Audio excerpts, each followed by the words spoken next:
It is over for Rachel Zegler. Her career is done. She will be lucky if she makes it on a direct-to-DVD Steven Seagal movie at this point. The controversies surrounding Disney's Snow White remake show that we are still in the thick of the culture wars. Oh, have you been following the Snow White? Actually, the first time hearing of this. Really? No. Yeah. Okay. Good for you. Well, It's taking place, but not how Disney had hoped. With entire screenings disappearing from schedules like a disappearing act, movie theater chains nationwide are reportedly quietly removing the Snow White remake from their lineups. Some theaters are reportedly opting to close early, citing depressingly low attendance and negative feedback from perplexed audiences. Independent store owners are not far behind. They are removing goods from their shelves, cutting prices, or not carrying any things with a Snow White motif at all. I mean, they're projected to lose between $200 and $400 million on this. It's over. It's a wrap. Because her entire career rested on this Snow White movie being a success. It ain't looking good. Online, the debate is even more heated as people share pictures of deserted theaters making fun of the film with phrases like 7 dwarfs, 7 tickets sold. Memes are exploding with the hashtag Snow White Flop. Trending fans are actively opposing the movie on forums and in common areas, not just ignoring it. It's not just a box office catastrophe. It's a cultural collapse, a fairy tale gone rogue that's not just failing but colliding headlong into Hollywood's do not repeat list. People are calling this not just a misfire, but a complete betrayal of everything Disney used to stand for. Look at this, 46%. That's horrible. That's a disaster, bro. That ain't good. You might as well just, I typically say just release this garbage on Disney Plus, but no. I think they should just forget this. Just try to erase this movie from existence completely at this point. Rachel Zegler was once regarded as a rising talent, but in the messy, chaotic center of it all, she is now being called, fairly or not, the face of Disney's biggest disgrace in decades.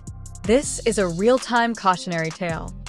I just mean that it's no longer 1937, and we absolutely wrote a Snow White that is she's not going to be safe with a prince, and she's not going to be dreaming about true love. She's dreaming about becoming the leader she knows she can be. Snow White is running for president. I'm launching my campaign. I am. I don't want to gag myself on the air, so I won't do that. You know what bothers me more than anything about this? These stories are invented by women. But why are theaters actually pulling the film? That's where it gets complicated. Disney spent over $250 million, or nearly $1 billion, on this project to recreate a story that not only delighted generations, but also helped to establish the Disney empire. Snow White and the 7 Dwarfs wasn't just any animated film. It was the foundation of Walt's dream, the first full-length animated feature ever made, and it set the bar for all subsequent films. With that kind of legacy, fans expected magic, but instead received a politically charged Frankenstein-style reimagining. Housewives throughout Germany made up these stories, and then the Brothers Grimm went around and collected them and found them. These are the creations of women, and they spoke into the minds of children, and they weren't forcing children to be anything. They were talking about things that children already know are there, like witches and evil and fear and true love. They weren't creating girls who wanted to fall in love. Girls who want to fall in love. It's part of the beauty of life. They destroyed the 1937 masterpiece that made Walt Disney a household name rather than honoring it.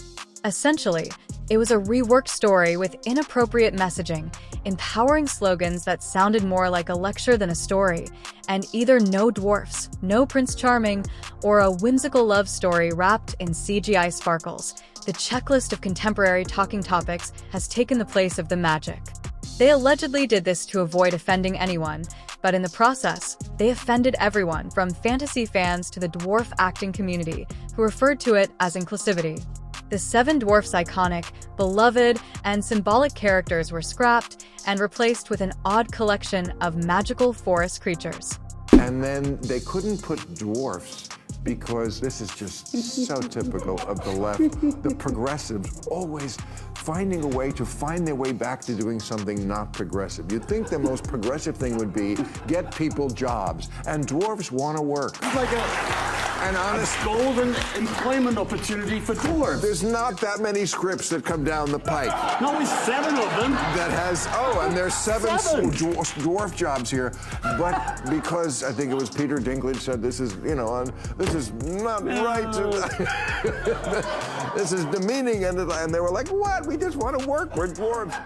Then came the charming prince, or rather the lack of one. He was cut for consent issues as Disney sought to rewrite the story. Through a modern lens, they said the kiss in the original felt outdated. Fans said the rewrite felt forced. And Snow White, she was no longer the sweet, kind-hearted dreamer who charmed animals and taught kindness. She was reimagined as a no-nonsense modern heroine who doesn't need a man, doesn't want a man, and seemingly doesn't enjoy being in a fairy tale at all. She was positioned as a revolutionary figure, one who didn't sing with birds or wish at a well, but challenged patriarchal systems and demanded hourly compensation for costume. Time sounds empowering right until the audience, the one Disney depends on, completely turned on it. What they saw was an empowerment.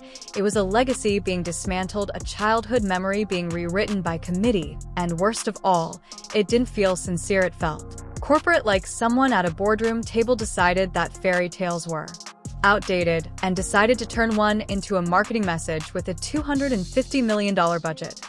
Rachel Zegler spent her energy, her time, leading up to the release of this Snow White movie, shitting on the origin, right? And not to mention that the people that voted for Trump tend to be people that appreciate more wholesome values, traditional values, people that tend to have kids, right?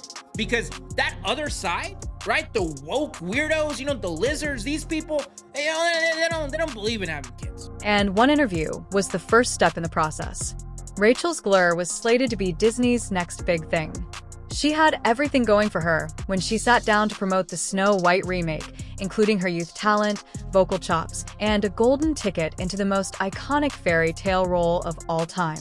However, everything fell apart faster than Disney executives could issue a press release, and instead of embracing the role with reverence, Rachel came out swinging, mocking the original story that millions of people had grown up loving.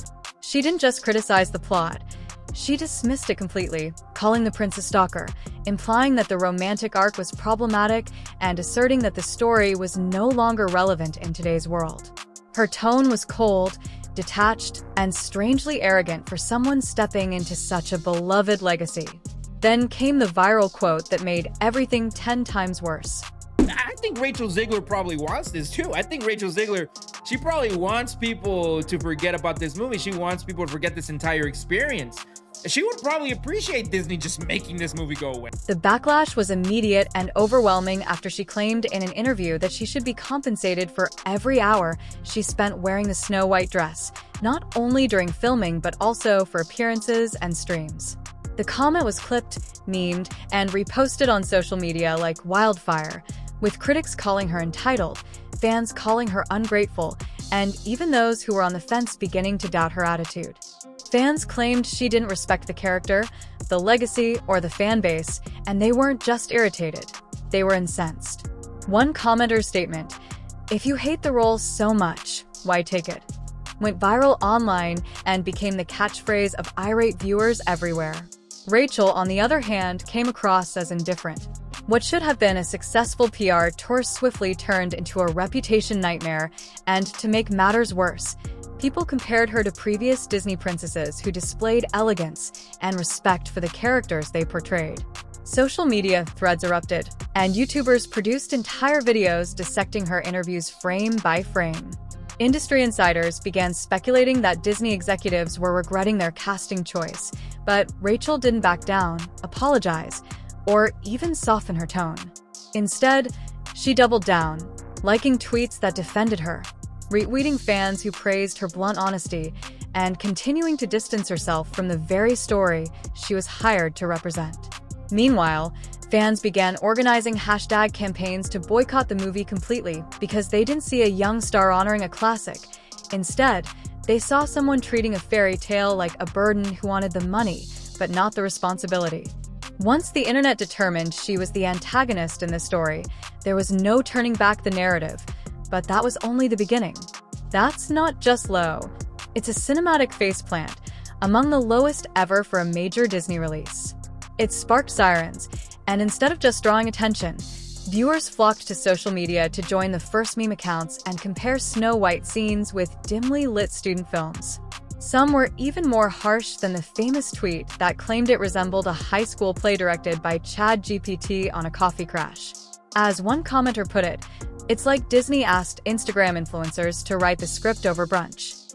Other fans quipped that the movie felt like a fever dream created by a TikTok algorithm. Then the critics arrived, and they didn't mince words when they referred to the movie as lifeless, strange, and a jumbled blend of phony storytelling and self-righteous message. Not only was it awful, it was also perplexing. Even though the film was intended for children, critics considered it dull, and adults found it preachy for a long time. Disney fans thought it was offensive, and the images were crudely parroted as a cross between a rejected Netflix filter and Halloween costume lighting, but the most startling part was probably the merchandise reports that came in. Major retailers began quietly removing Snow White-themed products from shelves, and toys, costumes, and books all vanished. Some stores also slashed prices by 80% in an attempt to get rid of what they now called unsellable inventory.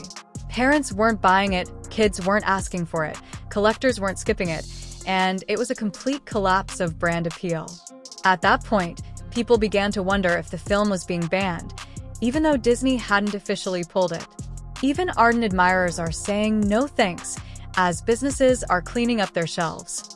Is there really a difference in the public's perception of this movie? It wasn't just ignored, it was rejected, and that's a much deeper issue within Disney. Things quickly became messy, and it wasn't just in the boardroom. Rumors claimed the PR team was in full-blown crisis mode, working late into the night and frantically creating damage control messaging before the internet turned against them. The team even began working in panic shifts to keep up with the daily feedback surge, according to one source. Iger was reportedly furious, according to multiple insiders, and he felt caught off guard by the extent of the backlash. There were rumors that the film's marketing team had lost the plot both literally and figuratively, and that urgent meetings were held behind closed doors with a sense of urgency that verged on desperation in an attempt to stop the bleeding before it hit Disney's bottom line even harder than it had already. Meanwhile, top executives were already brushing up their resumes in preparation for the fallout, as some feared this wasn't just a flop but a brand-altering blunder that could result in executive reshuffles. According to an anonymous source, reports surfaced that multiple test screenings had clearly warned Disney leadership audiences weren't connecting the feedback was consistent confusion. When the music stopped, morale inside the company was falling, and employees began mockingly calling the project Snow Wrong, a title that quickly caught on across departments. The nickname wasn't just a jab, it was a symbol of growing disillusionment. The studio pushed forward despite the discomfort and disappointment, believing they could spin it with the right trailer and social media buzz. Now, they're dealing with what one source claimed was a controlled fire that turned into a wildfire, and behind all of this chaos, Rachel Zegler was unrepentant, defiant, and doubling down. She wasn't just a name on the cast list anymore. She became the lightning rod for everything that went wrong. This wasn't just a box office gaffe. It opened a much larger discussion. Both sides of the political spectrum criticized the film, with some calling it woke nonsense and others calling it corporate feminism without soul. In any case, the consensus was harsh.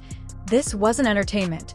It was a checklist masquerading as a movie, and in the midst of it all, Rachel was still making headlines for all the wrong reasons. Hollywood's fixation with reboots, Disney's messaging-first strategy, and the growing weariness of audiences who just want a good story without the lectures according to sources, Rachel was publicly shaken.